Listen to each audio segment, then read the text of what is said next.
Qabrdan tirik chiqqan qiz. Assalomu alaykum aziz tomoshabinlar.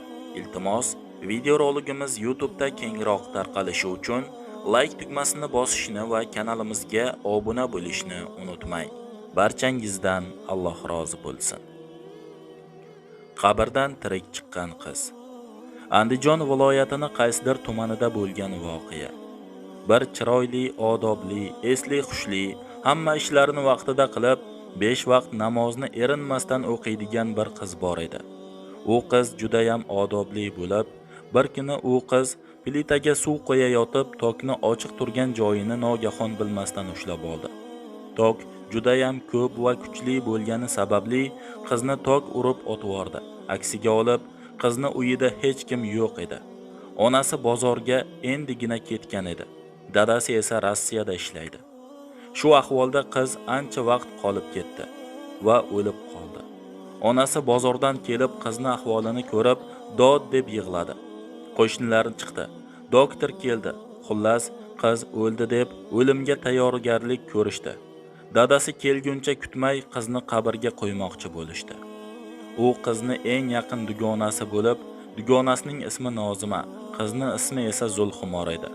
Xullas, Zulxumorni o'lganini eshitgan dugonasi Nozima tez uni uyiga keldi va dugonasi murdasi yotgan uyga kirib, dod deb Zulxumorni quchoqlab yig'lay boshladi.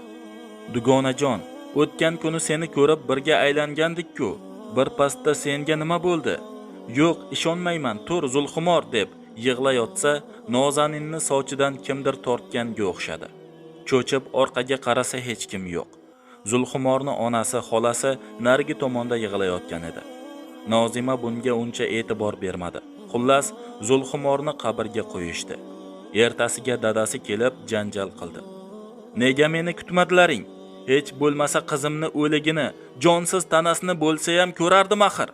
1,5 yildan beri Zulxumorni ko'rmagandim-ku. Yagonam, meni nega tashlab ketding? Ayt, nega deb bechora dada yig'ladi. Oradan 2 kun o'tib, Zulxumor dugonasi Nozaninni tushiga kirdi. Dugonajon, men tirikman. Meni tirikligimga ishon. Meni olib ketinglar, bu yerga kelinglar. Dadam ham kelsinlar. Ularni juda sog'indim. Kelinglar. Men tirikman dedi Nozima. Ko'rgan tushini oyisiga aytdi. Oyisi esa, qizim dugonasi o'limidan qattiq ta'sirlanibdi. Qizimni o'qitib yoraman deb bir o'qiydigan ayolga aytibdi. Lekin yana Zulxumor Nozaninni tushiga kirib, dugonajon, ishon men tirikman deb, Nozima esa yig'lab, oyi, dugonam tirik, u meni olib ketinglar deb yig'layapti. Oyisi esa, qizim dugonasi o'limidan qattiq ta'sirlanibdi. Qizimni o'qitib yuboraman deb bir o'qiydigan ayolga o'qitdi. Lekin yana Zulxumor Nozaninni tushiga kirib, dugonajon, ishon men tirikman dedi. Nozanin esa yig'lab, oyi, dugonam tirik, u meni olib ketinglar deyapti. U tirik deb yig'ladi. Nozimani oyisi endi imom domlaga olib borib, bor gapni aytib berdi. Domla esa tushni ta'bir qilib, ko'rgan tushingiz to'g'ri bo'ladi. Qizni ota-onasidan so'rab, qabrni ochish kerak dedi. Xullas, Zulxumorni qabrni ochishgani ota-onasi rozi bo'ldi va Zulxumorni qabrni ochishdi. Qabrni ochishgani Zulxumorni dadasi, onasi, dugonasi Nozima, uni oyisi imom domla va go'rkov bo'ldi. Qabrni ochib, hamma ne ko'z bilan ko'rishsinki, Zulxumor qo'yilgan joyida yo'q. Qabrga hamma kirgani ham qo'rqdi. Lekin yagona Zulxumorni onaizori, qizim tirik ekan, nega qizimni oldiga kirgani qo'rqar ekanman deb go'rkov bilan qabrga tushdi. Qarasa, bir chekkada oppoq libosda yagona qizi Zulxumor beg'ubor bo'lib uxlab yotardi.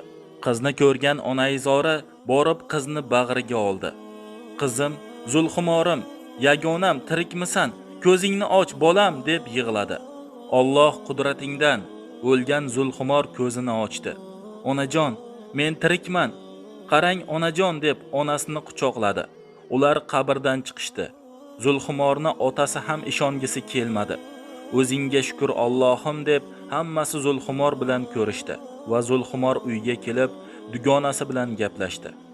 Nozima, Zulxumor dugonajon, qabrda qo'rqmadingmi? Meni kechir. Birinchi kun tushimga kirganingda oldinga borolmadim, meni kechir. Qiynalganing uchun deb yig'lab yubordi. Shunda Zulxumor, yig'lama dugonajon, men qo'rqmadim. Meni oppoq bir chiroyli kapalak qo'riqladi. Qop qorong'u qabrimni yop-yorug' qilib turdi. Qo'rqmadim. Men ham qornim ham ochmadi deb dugonasini yo'patdi.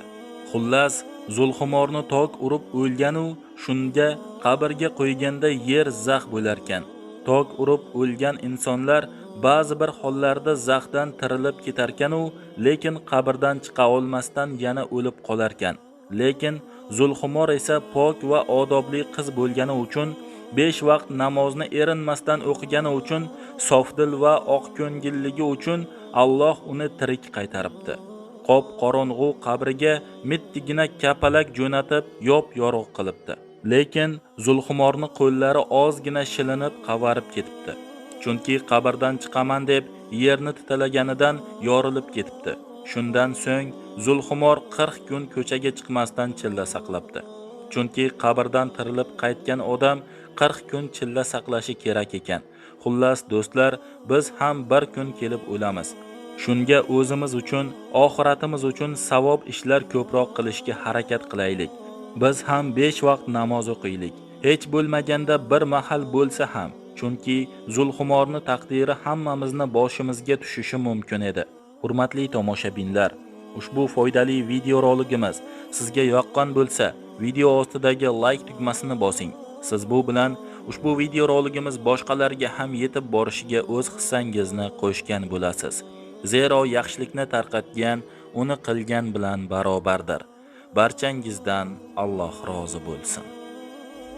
Hurmatli tomoshabinlar, ushbu ibratli video roligimiz kimgadir ibrat, kimgadir saboq bo'lishi uchun video ostida bor yo'g'i bir donadan like tugmasini qoldiring. Siz bu bilan ushbu video roligimiz boshqalarga ham yetib borishiga o'z hissangizni qo'shgan bo'lasiz. Ushbu videoni eshitgan barcha tomoshabinlar o'zlariga kerakli xulosani ayirib olishlari albatta bu aniqdir. Hurmatli tomoshabinlar, ushbu video roligimiz YouTube'da kengroq tarqalishi uchun sizlarning yordamlaringiz juda ham zarur. Chunki video roliklarimiz kengroq tarqalsa, bizning kanallarimizda ham obunachilar, like'lar soni ko'payadi. Albatta, like bizning kanalimiz rivoji uchun bu juda ham muhimdir. Do'stlar, albatta video roligimiz kengroq tarqalishi uchun ushbu vazifalarni barchasini bajarishingizni so'raymiz. Zero yaxshilikni tarqatgan uni qilgan bilan barobardir. Barchangizdan Alloh rozi bo'lsin.